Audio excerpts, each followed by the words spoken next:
Welcome, dear friends, to a fascinating story of unwavering compassion and the power of love to heal even the deepest wounds. Enjoy the story. The hospital lobby buzzed with activity as Vincent, a young medical student with dreams of becoming a doctor, paced the gleaming floors. His eyes darted between the double doors leading to the emergency room and the nurses' station, where Olivia, the beautiful but notoriously arrogant nurse, stood filing her perfectly manicured nails. "You know, staring at her isn't going to make her notice you," a voice said from behind him.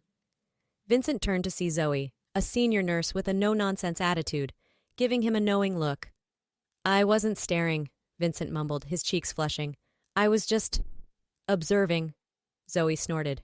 "Right, and I'm the Queen of England. Listen, Vincent, you're a bright kid. You've got a future ahead of you. Don't waste your time pining after someone like Olivia. Focus on your studies, on becoming the best doctor you can be." Vincent sighed, knowing she was right. But there was just something about Olivia, something that drew him in like a moth to a flame. He opened his mouth to respond, but before he could, the double doors burst open and a flurry of activity spilled into the lobby. "Incoming!"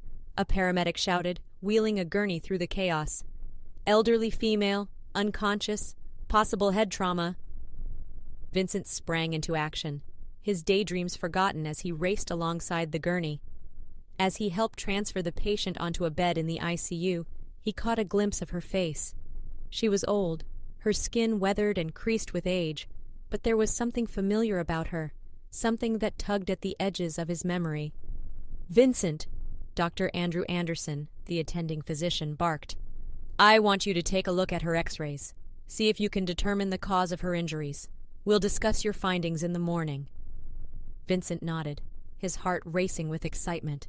This was his chance to prove himself, to show everyone that he had what it took to be a real doctor. As he settled in front of the glowing screens, he couldn't shake the feeling that this case was going to change everything. Vincent's eyes burned with exhaustion as he pored over the x-rays, the images blurring together into a haze of shadows and light. He had been at it for hours, studying every fracture, every contusion, trying to piece together the puzzle of what had happened to the old woman. As his eyelids grew heavy, he felt himself slipping into a restless sleep. Suddenly, he was no longer in the hospital, but back in his childhood home, cowering in the corner as his mother screamed in pain. "You worthless piece of trash!" his biological father roared, his fists slamming into his mother's frail body. "You think you can leave me? You think you can take my son away from me?" Vincent watched in horror as his stepfather burst into the room, his eyes wild with rage. "Get away from her, you monster!" he shouted, throwing himself at the attacker.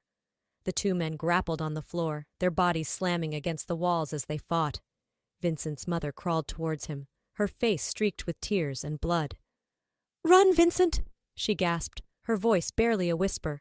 "Run and don't look back!" But before he could move, his biological father broke free from his stepfather's grip and lunged towards them, his hands outstretched like claws. Vincent felt a searing pain in his head, and then everything went black.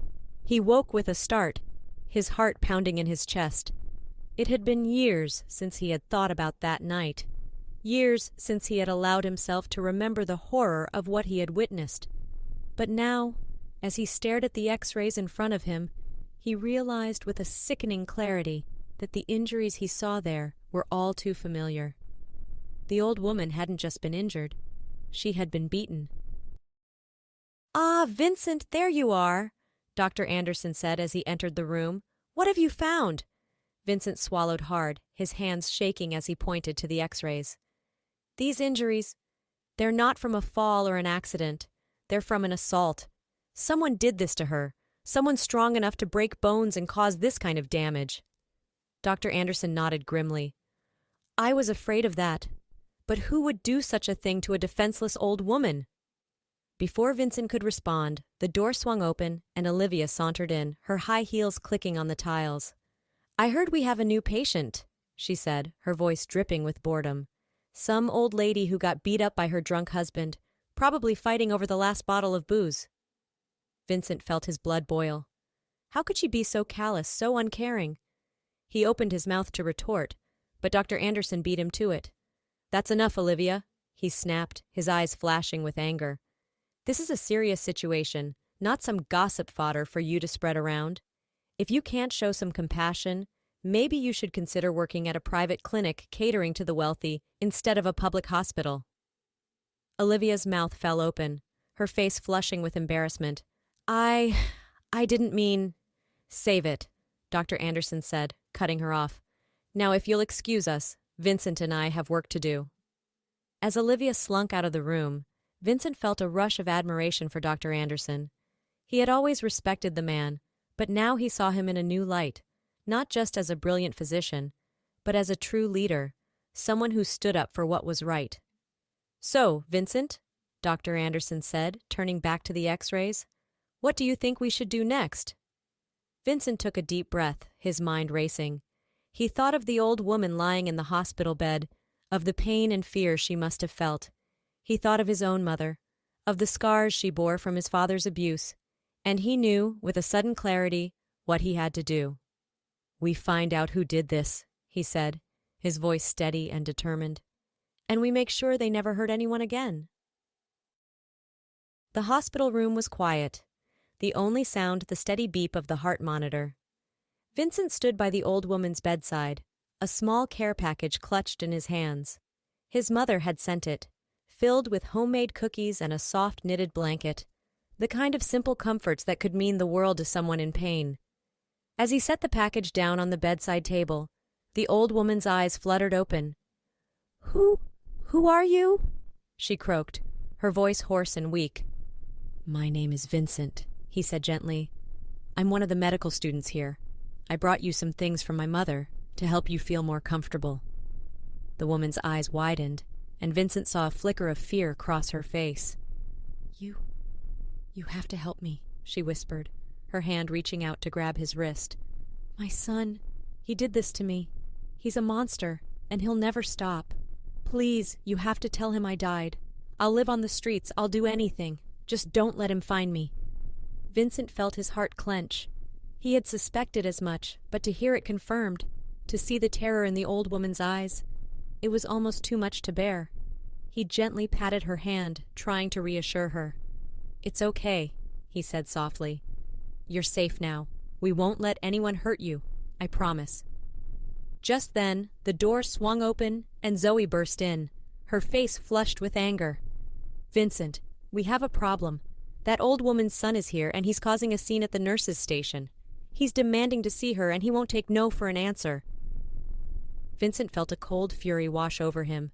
He squeezed the old woman's hand one last time, then straightened up, his jaw set with determination. "Stay with her," he told Zoe. "Don't let anyone in until I get back." He strode out of the room, his heart pounding in his chest. He could hear the commotion from down the hall, the sound of raised voices and slamming doors. As he rounded the corner, he saw Grace, the kind-hearted nurse from the small town, standing toe-to-toe with a hulking brute of a man.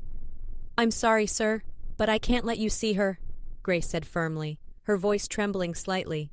"She's in no condition for visitors right now." "Don't give me that crap!" the man roared, his face twisted with rage. "She's my mother, and I have every right to see her. Now give me her damn pension card before I—" He raised his hand as if to strike Grace, but before he could, Vincent was there, slamming him against the wall with a strength he didn't know he possessed. "Listen to me, you piece of garbage," he growled, his face inches from the man's. "If you ever come near your mother again, if you even think about laying a finger on her, I will make sure you regret it for the rest of your miserable life. Now get out of here before I call the cops and have you arrested for assault." The man's eyes widened with fear, and he struggled against Vincent's grip. But Vincent held firm, his gaze unwavering, until finally the man slumped in defeat. "Fine," he muttered, shrugging off Vincent's hands. "But this isn't over. I'll be back, and when I am, you'll be sorry." He slunk away, leaving Vincent and Grace standing alone in the hallway. Vincent turned to her, his heart still racing. "Are you okay?" he asked softly, reaching out to touch her arm.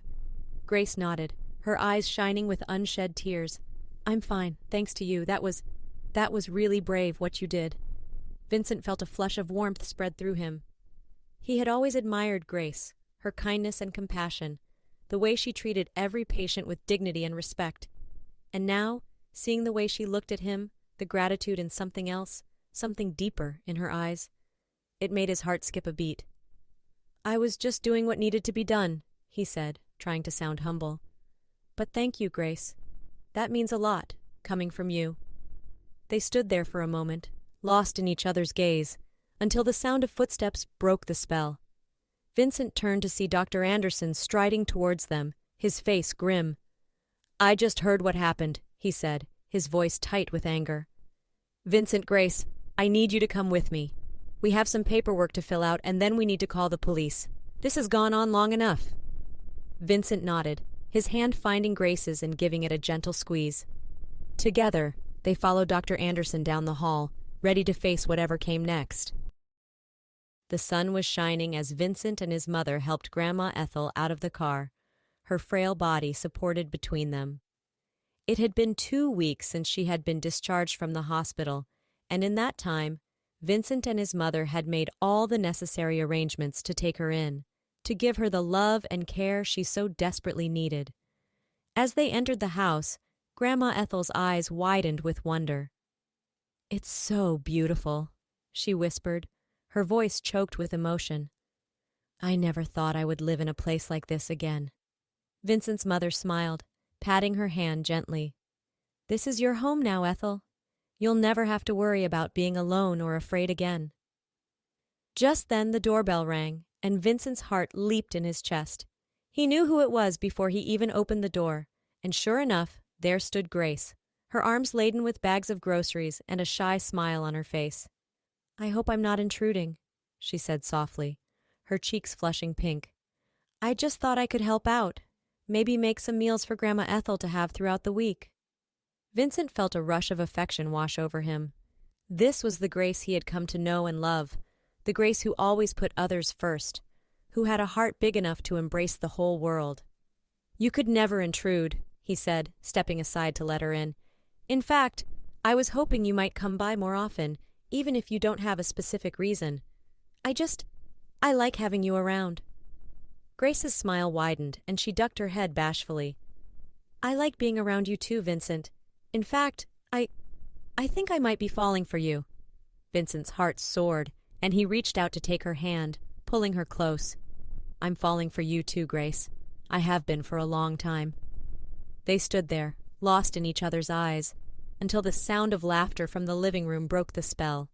They turned to see Grandma Ethel and Vincent's mother, their heads bent together in conversation, their faces alight with joy. "Look at them," Grace said softly, leaning her head on Vincent's shoulder. "They're so happy. You did that, Vincent. You gave them a second chance at life."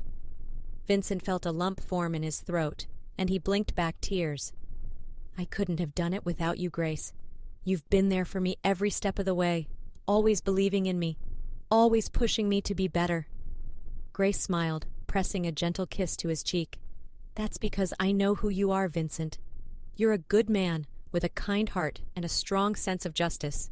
And I know that no matter what happens, no matter what challenges we face, we'll face them together." Vincent nodded, his heart full to bursting. He knew that the road ahead wouldn't be easy, that there would be obstacles and setbacks and moments of doubt. But with Grace by his side, with his mother and Grandma Ethel to love and support him, he knew that he could face anything. And as he looked out the window, at the bright blue sky and the birds singing in the trees, he felt a sense of peace wash over him. This was where he belonged, with the people he loved, fighting for what was right and good in the world.